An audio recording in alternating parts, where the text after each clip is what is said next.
Welcome to 95 news. ప్రతి క్షణం ప్రజాక్షేమం కోసం బులెటిన్ల ముందుగా హెడ్లైన్స్ చూద్దాం. కరీంనగర్ ను అద్భుత నగరంగా తీర్చిదిద్దేందుకు కృషి చేస్తున్నామన్న మంత్రి గంగుల కమలాకర్. నగర పాలక సంస్థ పాలక వర్గం కొలువుదీరి 3 ఏళ్లు పూర్తయిన సందర్భంగా జరుపుకున్న వేడుకలు. జనగామ బీజేపీ కార్యాలయాన్ని సందర్శించిన బీజేపీ ఎమ్మెల్యే ఈటెల రాజేందర్. రాష్ట్ర వ్యాప్తంగా స్థానిక సంస్థల ప్రజాప్రతినిధులు ఆందోళనలో ఉన్నారని వెల్లడి.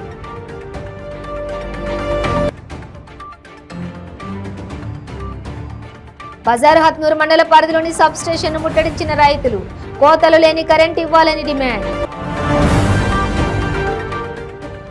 నారా లోకేష్ పాదయాత్రతో జగన్ లో వణుకు మొదలైందన్న మాజీ మంత్రి పత్తిపాటి పుల్లారావు. టీడీపీ అధినేత చంద్రబాబే తమ ముఖ్యమంత్రి అభ్యర్థి అని స్పష్టం చేశారు. ఇక డీటెయిల్స్ చూస్తే 3 ఏళ్లలో 100 కోట్ల రూపాయల నిధులు తీసుకొచ్చి కరీంనగర్ ను అద్భుత నగరంగా తీర్చిదిద్దేందుకు కృషి చేస్తున్నామని రాష్ట్ర బీసీ సంక్షేమ పౌర సరఫరాల శాఖ మంత్రి గంగుల కమలాకర్ అన్నారు.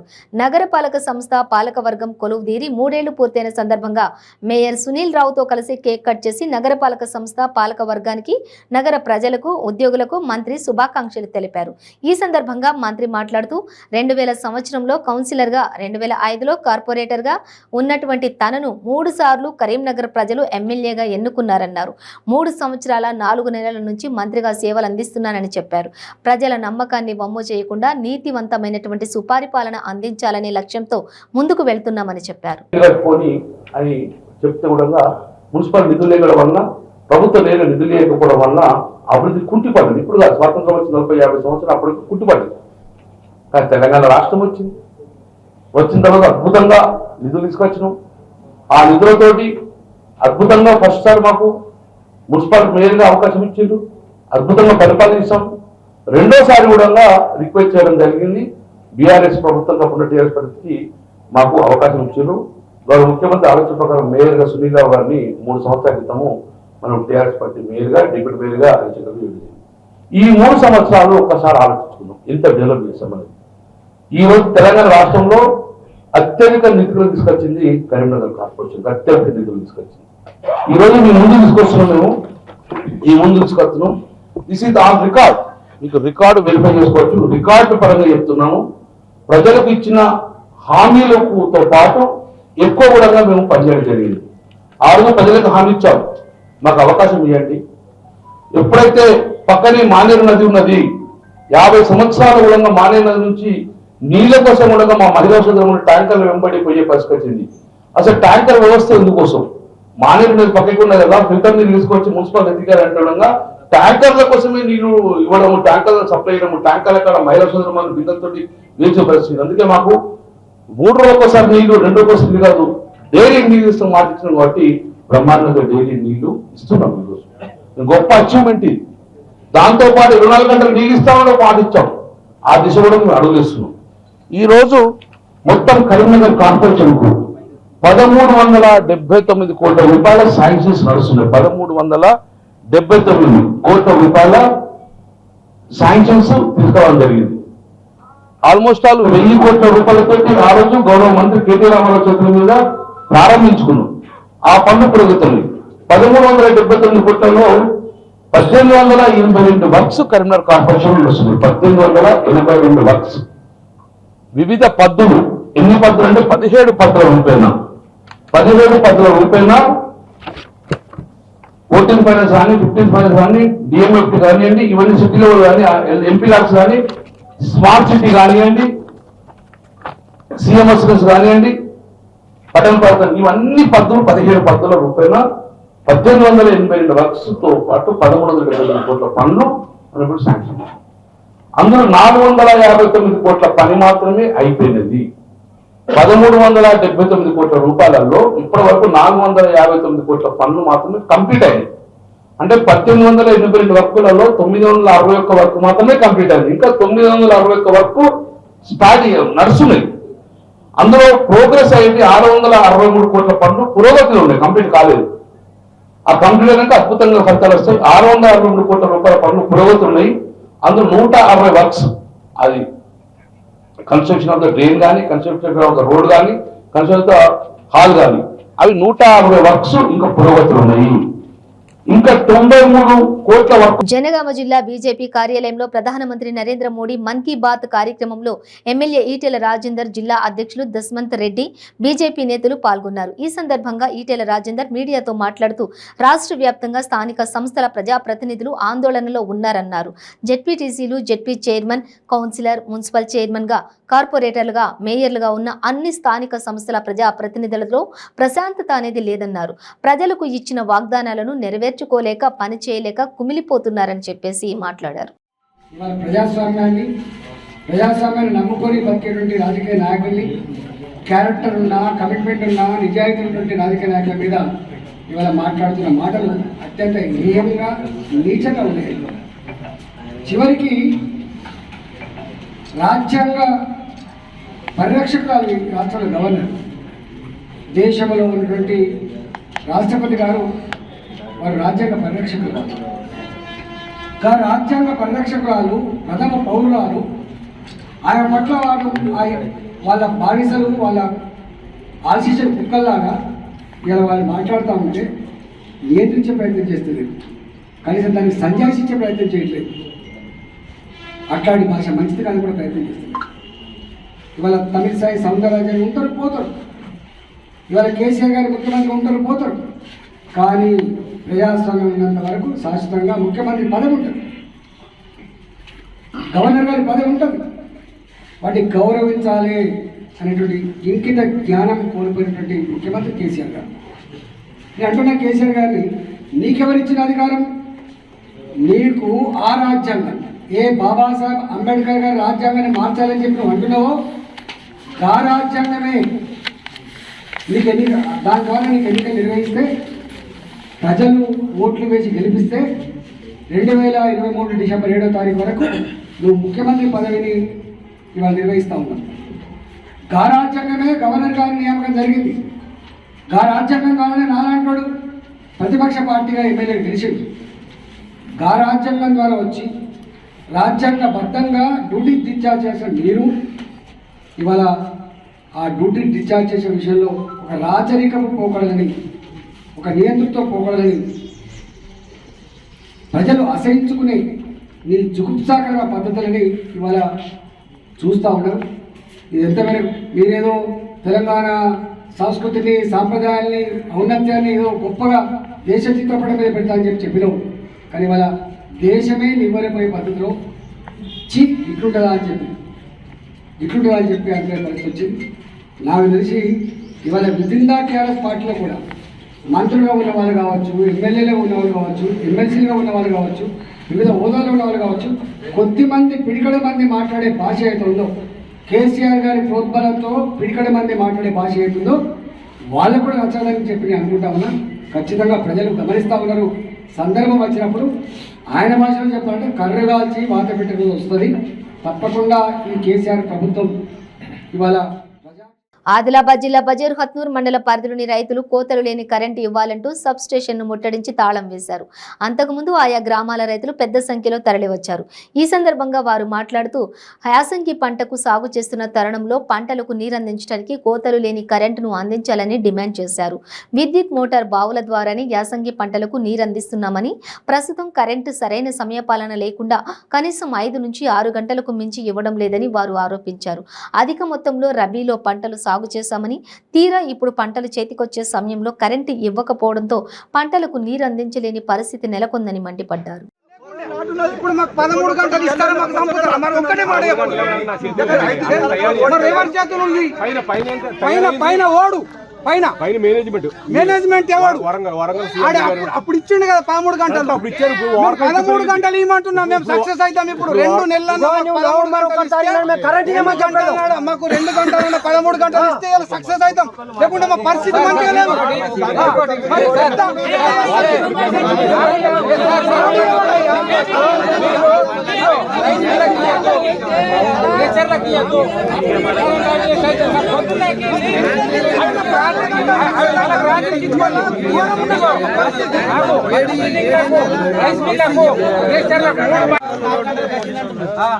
పర్మిషన్ ఇచ్చి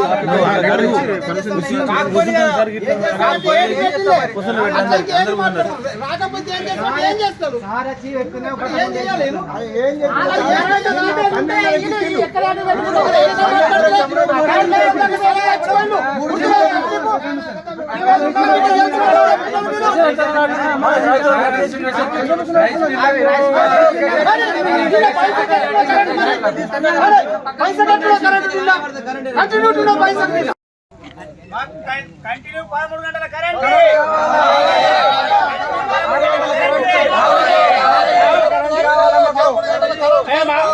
కంటిన్యూ 24 కరెంట్ ఇవ్వాలా?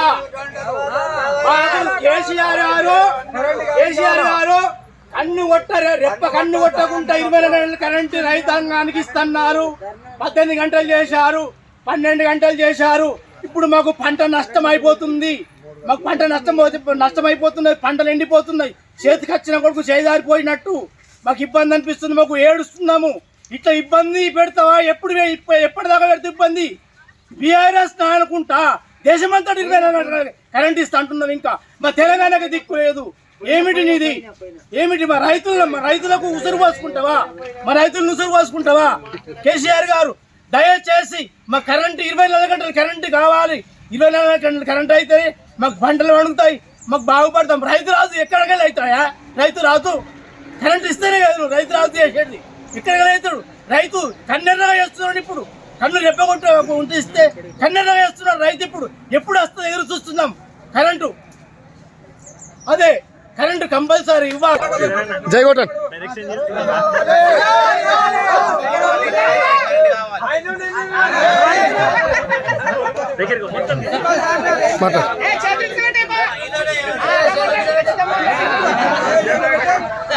రైతులకు నేనేమంటే 24 గంటల కరెంట్ ఇస్తున్నాడు కేసీఆర్ గారు. మీరు మాత్రము నవంబర్ 1 తారీఖు నాడు 12 నుంచి 13 గంటల కరెంట్ ఇచ్చినావు. ఇప్పుడు మాత్రము మాకు 6 గంటలు కాదు 2 గంటలు కూడా వస్తలేదు. నీది మీరు చేసేది అన్ని అన్యాయ పనులే, ఒక్కటి కూడా కరెక్ట్ లేదు. మాకు మాత్రము 12 గంటలు కరెంట్ ఇస్తేనే రైతులందరూ చాలా బాగుపడతారు. లేకుంటే మొత్తం పంటలన్నీ ఎండిపోతాయి. మళ్ళా ఎప్పటి లెక్కనే అప్పుల బాధ అవుతాడు రైతు ఆత్మహత్యలు అవుతాయి. ఇది మాత్రం కరెక్ట్ పని. దయచేసి ఏఈ గారికి విన్నవించుకున్నది ఏమనగా, రైతుల మొక్కలు తుంచు దశలో కండె దశలో ఉన్నాయి. కరెంటు కొరకు కనీసము 10 నుంచి 12 గంటల కరెంటు ఇయ్యగలరని రైతులందరూ విజ్ఞప్తి. దయచేసి ఇంతకుముందు 18 గంటలు 16 గంటలు ఇస్తున్నాడు. ఇప్పుడు అన్నీ కోత దశలో ఒక 2-3 తల్లు అయితే మక్క పంటలన్నీ వెళ్ళిపోతాయి. దయచేసి డేలా ఒక 12 నుంచి 14 గంటల కరెంటు ఇయ్యగలరని వానల్పాల్ రైతు. యువగళం పేరుతో ప్రజల్లోకి వస్తున్న నారా లోకేష్ పాదయాత్రతో జగన్ రెడ్డిలో వణుకు మొదలైందని మాజీ మంత్రి పత్తిపాటి పుల్లారావు అన్నారు. నారా లోకేష్ పాదయాత్ర కనుక పూర్తయితే వైనాట్ 175 అనే జగన్మోహన్ రెడ్డి నినాదంతో జీరో అయ్యే పరిస్థితి కనపడుతుందన్నారు. టీడీపీ అధినేత చంద్రబాబే తమ ముఖ్యమంత్రి అభ్యర్థి అన్న ఆయన లోకేష్ పాదయాత్రపై వైసీపీ విమర్శలకు కౌంటర్ ఇచ్చారు. ఇక ముఖ్యమంత్రి అభ్యర్థిపై తమకు క్లారిటీ ఉందన్నారు. లోకేష్ యువగళం పాదయాత్ర అరాచక పాలన అంతమొందించి చంద్రబాబును సీఎం చేసేందుకే అన్నారు. ఇటీవల వచ్చిన సర్వేలో వైసీపీ గ్రాఫ్ పడిపోయిందని తెలిపారు. వచ్చే ఎన్నికలలో వైసీపీ ఇంటికే అంటూ ఆరోపించారు. లోకేష్ పాదయాత్ర పూర్తయితే 175 నియోజకవర్గాలలో ఆ ప్రభావం ఉంటుందన్నారు. ముఖ్యమంత్రి అభ్యర్థిపై మేము స్పష్టంగా ఉన్నామని, వైసీపీ నేతలే కన్ఫ్యూజ్ లో ఉన్నారన్నారు. ఈ పథకాలు అమలు కావు. ఈ మంత్రి కూడా చెప్తారు, సంక్షేమ పథకాలు ఎత్తేస్తామని చెప్పగలరు అంటున్నారు. ఎత్తేస్తామని మేం చెప్పట్లా, మీరు ఎత్తేయడానికి సిద్ధంగా ఉన్నారు. మీకు చేత కాదు. కాబట్టే ఈ పథకాలు అమలు కావాలన్నా, ఇంకా బెటర్ వెల్ఫేర్, ఇంకా బెటర్ సంక్షేమ పథకాలు జరగాలన్నా రాష్ట్ర ఆదాయాన్ని పెంచే శక్తి చంద్రబాబు మాత్రమే ఉంది ఈ రాష్ట్రంలో. ఇంకా మీద మార్పు రాకపోతే మిమ్మల్ని దేవుడు కూడా కాపాడలేడు. డిపాజిట్లు దక్కాలంటే కనీసం మిగిలిన నెలలు రోజు రోజు గ్రాఫ్ పడిపోతా ఉంది. మీకు డిపాజిట్లు దక్కాలంటే మీ అరాచకాలు, మీ ప్రైవేట్ ఆర్మీ, దౌర్జన్యాలు, దోపిడీలు, మీ అవినీతిని ఆపండి. ఇప్పుడైనా ప్రజలను పట్టించుకోండి కాస్త, మీకు ఓటేసిన వాళ్ళే. అంతే, మీరు కన్ఫ్యూజన్లో ఉన్నారు తప్ప మేమెక్కడ కన్ఫ్యూజన్లో లేము అని ఇక్కడున్న మంత్రికి, ఈ జిల్లాలో ఉన్న మరొక మంత్రికి కూడా నేను తెలియజేస్తున్నా. మా ముఖ్యమంత్రి రేపు అధికారంలో చంద్రబాబు గారే. ఏ కన్ఫ్యూజన్ లేదు ఇక్కడ. ఏ పథకాలు ఎత్తేయం, మీరుంటేనే ఎత్తేస్తారనేది ప్రజలకు అర్థమైపోయింది. మీ చేత కాదు మీ పరిపాలన అనేటువంటిది అర్థమైపోయింది. యువగళం పాదయాత్ర మీరు భయపడిపోయి అడ్డంకులు సృష్టిస్తా ఉన్నారు. భయపడిపోయి ప్రతి జిల్లాలో పర్మిషన్ అంట. మీరేం పర్మిషన్ తీసుకొని నడిచారండి? మీరేం పర్మిషన్ తీసుకొని నడిచారని నేను అడుగుతా ఉన్నాను జగన్మోహన్ రెడ్డిని. ప్రతి జిల్లాలో పర్మిషన్ తీసుకోండి అంటే ఏదో ఒక రకంగా అడ్డంకులు సృష్టించాలా? ప్రజాదరణ కోల్పోయినటువంటి వారు ప్రజాదరణ ఉన్నటువంటి నాయకుడిని అడ్డుకోవాలి. యువగళం ఈరోజు మొత్తం కదులుతా ఉంది. రాష్ట్రం మొత్తం లోకేష్ బాబు పాదయాత్రకి తండోపతండాలుగా పాదయాత్రలో పాల్గొనాలని ఈరోజు రాష్ట్రం మొత్తం ఎదురు చూస్తూ ఉంది. మీ పాలన భరించలేక రోడ్లు ఎక్కుతా ఉన్నారు. రెండవది, ఈరోజు రైతు మీరు కన్ఫ్యూజన్ లో ఉండి మమ్మల్ని లోకేష్ ఎందుకు పాదయాత్ర, ముఖ్యమంత్రి ఎవరు చెప్పండి. ముఖ్యమంత్రి ఎవరు? మా ముఖ్యమంత్రి చంద్రబాబు. రేపు ఏ విషయంలోనూ స్పష్టత లేకుండా పాదయాత్ర చేస్తున్న వ్యక్తిగా నారా లోకేష్ చరిత్రలో నిలిచిపోతారని రాష్ట్ర వైద్య ఆరోగ్య శాఖ మంత్రి విడుదల రజని తెలిపారు. నారా లోకేష్ పాదయాత్ర ఎందుకో, ఆ యాత్ర లక్ష్యం ఏమిటో ఆయనకే తెలియనట్లుగా ఉందని ఎద్దేవా చేశారు. ముఖ్యమంత్రి జగన్ హయాంలో రాష్ట్ర ప్రజలందరూ సంతోషంగా ఉన్నారని తెలిపారు. లోకేష్ తన పాదయాత్రలో ఆ అమ్మ ఒడి పథకం అవసరం లేదని చెప్పగలరా అని ప్రశ్నించారు. రైతు భరోసా పథకం, వైఎస్ఆర్ ఆసరా, వైఎస్ఆర్ చేత, ఆరోగ్యశ్రీ పథకాలేవి ఈ రాష్ట్ర ప్రజలకు వద్దని పాదయాత్రలో చెప్పే ధైర్యం ఉందా అని సవాల్ విసిరారు. నాడు నేడు కార్యక్రమం ద్వారా పాఠశాలలు, ఆసుపత్రులను అభివృద్ధి చేయాల్సిన అవసరం లేదని పాదయాత్రలో లోకేష్ చెప్తాడా అని డిమాండ్ చేశారు. నారా లోకేష్ గారి పాదయాత్ర చూస్తుంటే ఈ పాదయాత్ర ఎందుకు చేస్తున్నారో, ఈ పాదయాత్ర లక్ష్యం ఏంటో లోకేష్కే స్పష్టం లేదని రాష్ట్ర ప్రజలందరూ కూడా స్పష్టంగా అర్థమవుతా ఉంది. ఈరోజు మన జగనన్న ప్రభుత్వంలో ఈ రాష్ట్రంలో అన్ని వర్గాల వారు చాలా సంతోషంగా ఉన్నారు. మరి లోకేష్ గారు పాదయాత్రలో అమ్మఒడి అవసరం లేదు ప్రజలకని చెప్పగలుగుతారా? విద్యా దీవెన, వసతి దీవెన అవసరం లేదు ప్రజలకని చెప్పగలుగుతారా? అలాగే రైతన్నకు రైతు భరోసా వద్దనే ధైర్యం లోకేష్ గారికి ఉందా? అలానే ఆసరా, చేయూత, ఆరోగ్యశ్రీ లాంటి పథకాలు రాష్ట్రంలో అవసరం లేదని లోకేష్ గారు చెప్పగలుగుతారా? ఈ సంక్షేమ పథకాలు ఏటిని కూడా లోకేష్ ప్రశ్నించే పరిస్థితి లేదు, క్వశ్చన్ చేయలేని పరిస్థితి. మరి ఇలాంటి పరిస్థితుల్లో ఒకవైపు నాడు నేడు కింద జగనన్న ప్రభుత్వంలో రాష్ట్ర వ్యాప్తంగా కూడా విద్యకు సంబంధించి, వైద్యానికి సంబంధించి, ఈ స్కూళ్ళ డెవలప్మెంట్లు కావచ్చు, హాస్పిటల్లకు సంబంధించినటువంటి డెవలప్మెంట్స్ కావచ్చు, ఇవన్నీ కూడా చాలా పెద్ద ఎత్తున జరుగుతున్నాయి. మరి నాడు నేడులో జరిగేటువంటి అభివృద్ధిని లోకేష్ కాదని అని ప్రశ్నించగలరా? అడగగలరా? చెప్పగలరా? ఏవి కూడా ప్రశ్నించలేరు. ఏవి కూడా అవసరం లేదు అని చెప్పే పరిస్థితి లేదు. ఎందుకంటే ఇవన్నీ కూడా రాష్ట్ర ప్రజలకు అవసరము, వీటిని క్వశ్చన్ చేసే పరిస్థితి లేదు. మరి ఇలా లేనప్పుడు మరి ఈ పాదయాత్రలో లోకేష్ గారు ఎందుకు చేస్తున్నారు ఏంటి అనే స్పష్టత ఎవరికి కూడా అర్థం కావట్లేదు. అలానే మనం చూసినట్లయితే అసలు నారా లోకేష్ ఆయన చెప్పగలుగుతాడా? ముఖ్యమంత్రి అభ్యర్థి ఎవరని చెప్పగలుగుతాడా? వారు తాము కూడా ఒక ఇంటి కుటుంబ సభ్యుల్లాగా ఆ కష్టాలన్నీ పంచుకొని వారు బాధలు విని ఆ బాధల్లోంచి ఒక చక్కటి మేనిఫెస్టోని రూపొందించి ఆ మేనిఫెస్టోని ముఖ్యమంత్రి అయిన తొలి రోజు నుంచే కూడా రాష్ట్రంలో చాలా పెద్ద ఎత్తున, దేశంలో ఏ ముఖ్యమంత్రి కూడా చెప్పింది చెప్పినట్టుగా ఇచ్చిన మేనిఫెస్టో ప్రకారంగా 3.5 ఏళ్ల కాలంలో 98% హామీలు నెరవేర్చినటువంటి ముఖ్యమంత్రి, నటువంటి ప్రభుత్వం జగనన్న ప్రభుత్వం అని ఈరోజు గర్వంగా చెప్పగలం. దేశంలో ఎక్కడా లేదు. అలా ఈ రోజు దాదాపు 98% హామీల్ని ఈ రోజు పూర్తి చేసుకొని ప్రజలకు అందజేసి ఒక కాన్ఫిడెన్స్ తో, ఒక కమిట్మెంట్ తో మన జగనన్న ఈ రోజు రాష్ట్ర ప్రజలకు ఇవన్నీ కూడా సంక్షేమ పథకాలు అందించారు. ఆ కాన్ఫిడెన్స్ తోనే ఈ రాష్ట్రంలోని ప్రతి ఒక్క ఎమ్మెల్యే కూడా, ప్రతి ఒక్క రిప్రజెంటేటివ్ ఆ నియోజకవర్గాల్లో కాన్ఫిడెంట్ గా ప్రతి ఒక్క కుటుంబం గడప దగ్గరికి వెళ్ళి అమ్మా ఈ రోజు జగనన్న ప్రభుత్వంలో ఇగో ఈ సంక్షేమ పథకాలు మీకు వచ్చాయి అని మేము ధైర్యంగా కాన్ఫిడెంట్ గా వాళ్ళతో మాట్లాడగలుగుతున్నాము. అదే కాన్ఫిడెన్స్ వాళ్ళు సమాధానం చెప్పి మాకు ఇవి వచ్చాయి, ఎస్ జగనన్న ప్రభుత్వంలో మాకు ఈ స్కీమ్స్ వచ్చాయనే కాన్ఫిడెన్స్ ని ప్రజలు మాకు ఇస్తున్నారు. And at the same time ఇలాంటి మంచి పరిపాలన ఇస్తున్నటువంటి మనసున్న నాయకుడు రాష్ట్ర ప్రజలందరూ కూడా ఆశీస్సులు ఇస్తున్నారు. ముఖ్యమంత్రి అభ్యర్థ చెప్పగలుగుతాడా లోకేష్? చంద్రబాబు నాయుడు కాబోయే ముఖ్యమంత్రి అభ్యర్థ అది చెప్పగలుగుతాడా నారా లోకేష్? లేదు. పవన్ కళ్యాణ్ ముఖ్యమంత్రి అభ్యర్థ అదైనా చెప్పగలుగుతాడా? వీటి మీద కూడా స్పష్టత లేదు. సరే, ఇది పక్కన పెడదాం.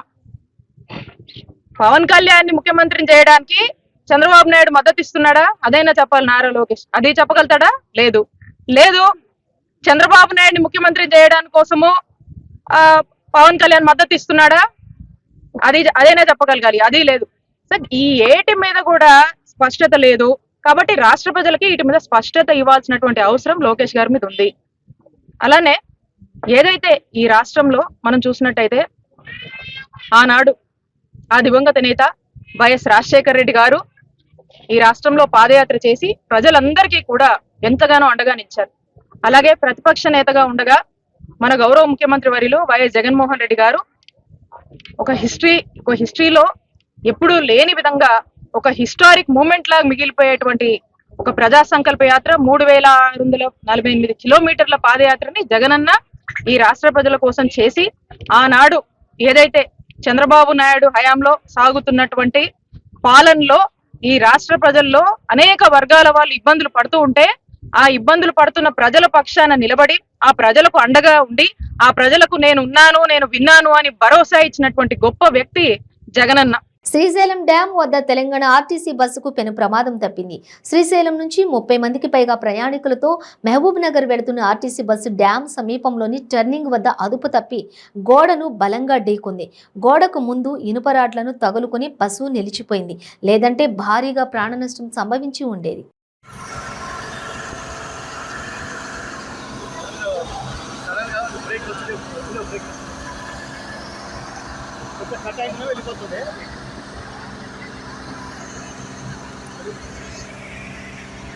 నగరంలోని మేడిపల్లిలో పేకాట స్థావరంపై పోలీసులు దాడి చేశారు. ఫిర్జాదిగూడ డిప్యూటీ మేయర్ శివకుమార్ గౌడ్ ఆఫీసులో బీఆర్ఎస్ నేతలు పేకాట ఆడుతున్నారు. మొత్తం 13 మందిని పోలీసులు అరెస్ట్ చేశారు. ఫిర్జాదిగూడ డిప్యూటీ మేయర్ శివకుమార్ గౌడ్తో పాటు 6 కార్పొరేటర్లను పోలీసులు అదుపులోకి తీసుకున్నారు. మరో 6 బిల్డర్లను ఎస్ఓటీ పోలీసులు అరెస్ట్ చేశారు. కేసు నమోదు చేసుకున్న పోలీసులు విచారణ జరుపుతున్నారు.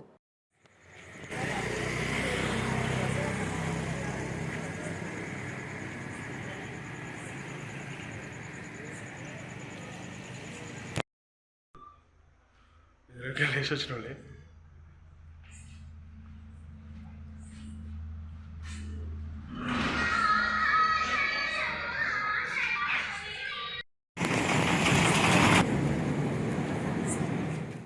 ఏలూరు జిల్లా నూజివీడు మండలం సిద్ధార్థనగర్ సమీపంలో కొత్తూరు తండాలో బాణావతు యేసు అలియాస్ హిల్లే అనే వ్యక్తిని అదే గ్రామానికి చెందిన లావూరి పోరియా అనే వ్యక్తి కత్తితో పొడిచి హత్య చేశాడు. ఈ ఘటనలో బాణావతు యేసు అలియాస్ హిల్లే అక్కడికక్కడే మృతి చెందాడు. గ్రామంలో లావూరి పోరియా ఓ సైకో మాదిరిగా సంచరిస్తూ ఎప్పుడూ కత్తిని తన వద్ద పట్టుకుని తిరుగుతూ ఉంటాడని స్థానికులు తెలిపారు. గుట్కా కొనుగోలు విషయంలో ఇద్దరి మధ్య వివాదం తలెత్తి ఒక్కసారిగా మృతుడిపై రావూరి ఓరియా ఒక్కసారిగా దాడి చేసి కత్తితో పొడవడంతో సంఘటన స్థలంలోనే బాణావతి యేసు మృతి చెందాడంటూ మృతునికి భార్య కుమారుడు ఉన్నారు. నూజివీడు రూరల్ ఎస్ఐ తలారి రామకృష్ణ ఈ ఘటనపై కేసు నమోదు చేసి దర్యాప్తు చేపట్టారు.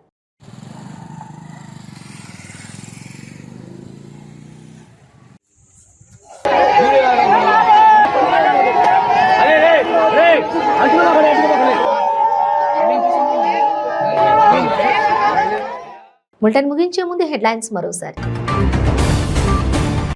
కరీంనగర్ ను అద్భుత నగరంగా తీర్చిదిద్దేందుకు కృషి చేస్తున్నామన్న మంత్రి గంగుల కమలాకర్. నగర పాలక సంస్థ పాలకవర్గం కొలువు తీరి 3 ఏళ్లు పూర్తయిన సందర్భంగా జరుపుకున్న వేడుకలు. జనగామ బీజేపీ కార్యాలయాన్ని సందర్శించిన బీజేపీ ఎమ్మెల్యే ఈటెల రాజేందర్. రాష్ట్ర వ్యాప్తంగా స్థానిక సంస్థల ప్రజాప్రతినిధులు ఆందోళనలో ఉన్నారని వెల్లడి.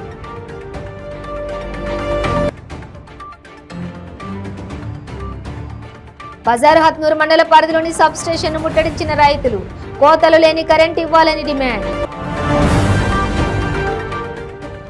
నారా లోకేష్ పాదయాత్రతో జగన్లో వణుకు మొదలైందన్న మాజీ మంత్రి పత్తిపాటి పుల్లారావు. టీడీపీ అధినేత చంద్రబాబే తమ ముఖ్యమంత్రి అభ్యర్థి అని స్పష్టం చేశారు. ఇవి బులెటిన్ డీటెయిల్స్. చూస్తూనే ఉండండి 95 న్యూస్.